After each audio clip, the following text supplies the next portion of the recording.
Pemain naturalisasi timnas Indonesia diremehkan bek Vietnam Doan Van Hau. Kalau memang pemain hebat, ya mainnya di timnas Belanda bukan gabung timnas Indonesia.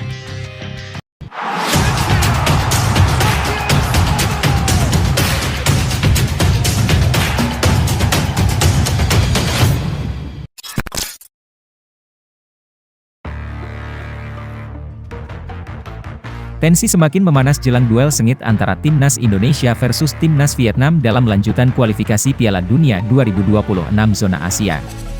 Salah satu serangan yang dilancarkan The Golden Star Warriors, julukan dari timnas Vietnam kepada timnas Indonesia tak lain terkait pemain naturalisasi.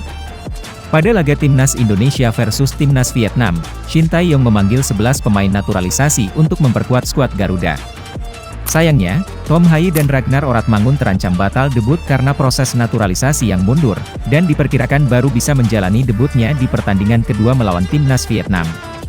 Sementara itu, Jordi Amat dan Elkan Bagot dipastikan absen memperkuat timnas Indonesia lantaran dibekap cedera. Meski demikian, hal tersebut bukan masalah bagi timnas Indonesia, lantaran masih ada 8 pemain naturalisasi lainnya di skuad Garuda jelang pertandingan melawan timnas Vietnam, yakni Shane Pattinama, Rafael Struijk, Mark Klok, Ivar Jenner, Sandy Walsh, Justin Hubner, Nathan Jo Aon, dan Jay Itzas.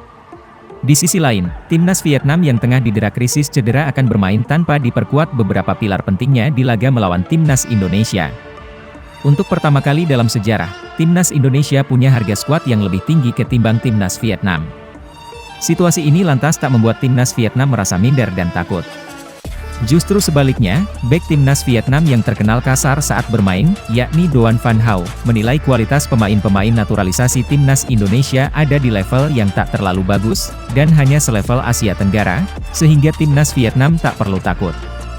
Ucapan itu dia sampaikan bukan tanpa alasan. Menurutnya, kalau memang pemain-pemain naturalisasi tersebut memiliki kualitas bagus atau grade A seperti yang digembar-gemborkan, pastinya mereka akan bersaing untuk bermain di timnas Belanda, bukan di timnas Indonesia. Jika pemain-pemain naturalisasi itu memang bagus, mereka akan mencoba bergabung dengan timnas Belanda atau negara lain yang latar belakang sepak bolanya maju di Eropa, bukan menjadi pemain naturalisasi Indonesia, tutur Van Hau, dilansir dari VN Express. Pemain naturalisasi Indonesia itu hanya di level Asia Tenggara, dan timnas Vietnam bisa bermain sepenuhnya. Kami akan turun ke lapangan dan berjuang keras, lanjutnya. Doan Van Hau hanya meminta para pemain Vietnam harus mengatasi masalah psikologis saja karena akan menghadapi timnas Indonesia yang dibela pemain naturalisasi dari Eropa. Doan Van Hau seperti tak sadar diri, bahwa ia sendiri merupakan pemain gagal Vietnam yang mencoba berkarir di benua biru Eropa, tepatnya di Belanda.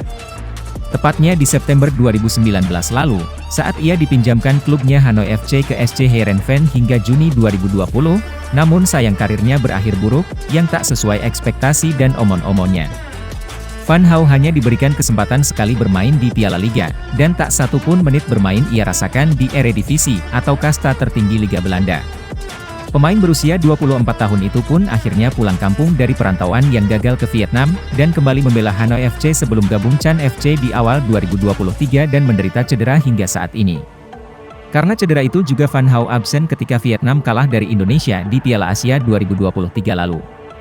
Bek timnas Vietnam dengan spesialisasi kungfu soccer itu dikabarkan masih akan absen pada laga timnas Indonesia versus timnas Vietnam dengan alasan yang sama.